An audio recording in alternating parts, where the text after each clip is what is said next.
រឿងតើអ្នកណាសំខាន់ជាងនៅក្នុងរាងកាយមនុស្សមានអវយវៈជាច្រើនប្រភេទដែលកាលពីមុនពួកគេមិនព្រមរួមសហការគ្នាដូចសពថ្ងៃនេះទេមួយតែងគិតថាខ្លួនសំខាន់ជាពិសេសទើបធ្វើឲ្យមានការមិនចុះសម្រុងនឹងច្រណែនគ្នាជាប្រចាំថ្ងៃមួយពួកអវយវៈទាំងឡាយលើកអង្គប្រជុំមួយឡើងមកដោយម្នាក់អួតថា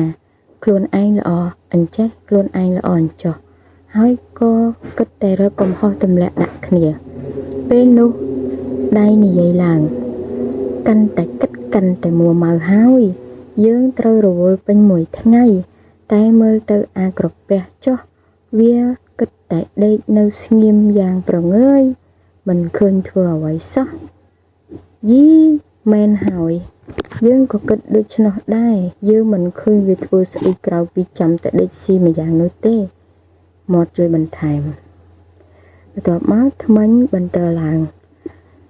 យើងក៏យល់ស្របដែរចាំមើលណាចាប់ពីថ្ងៃនេះតទៅបើមានម្ហូបអាហារចូលមកយើងនឹងមិនទំពាជាដាច់ខាតមាត់និយាយបន្តត្រូវហើយវិធីនេះពិតជាល្អមែនចាប់ពីថ្ងៃនេះតទៅយើងនឹងមិនស៊ីម្ហូបអាហារអ្វីទៀតទេវាមិនដែលធ្លាប់ពិបាកអ្វីសោះឥឡូវឲ្យវាសាករសជាតិពិបាកម្ដងលើមើលដៃពោលយីល្អណាស់យើងប្រដៅអាក្រពះឲ្យវាដឹងដៃម្ដងចាប់ពីថ្ងៃនេះទៅយើងនឹងមិនចាប់ម្ហូបអាហារចូលក្នុងមាត់ទៀតទេតើពួកឯងព្រមរួមដៃជាមួយយើងដែរទេថ្មិញតបល្អពួកយើងនឹងរួមដៃគ្នាពេលដែលដៃមាត់និងថ្មិញស្រស់ស្រួលគំនិតគ្នាអស់ហើយពួកគេក៏លែងចាប់អាហារទំពា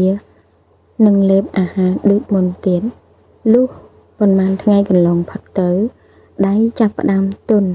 គ្មានកម្លាំងកំហែងឯជីបចរក៏លោតខុសធម្មតាដៃពោលណែពួកឯងយើងមិនដឹងជាកើតអីទេដូចជាប្លែកដល់ហើយយើងក៏មានអារម្មណ៍មិនស្រួលដែរឬក៏យើងកើតជំងឺ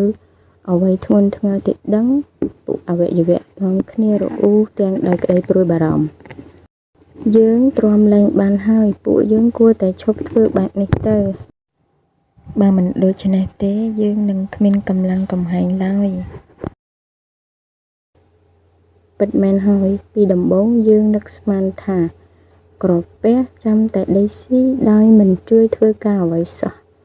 តែតាមការពិតវាមិនដូចអ្វីដែលយើងគិតនោះទេប៉ុន្តែក្រពះគឺជាអ្នករំលាយអាហារ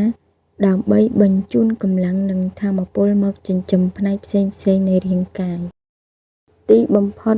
ទើបវាដឹងថាអវយវៈគ្រប់ផ្នែកមានសារៈសំខាន់ស្មើគ្នា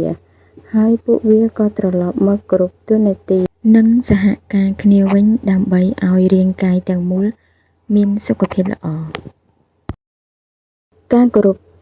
តួនាទីនិងកិច្ចការដែលខ្លួនកំពុងធ្វើឲ្យបានប្រសើរបំផុតជាជាងចំណាយពេលទៅរិះគន់និងឈ្នានីសអ្នកដទៃ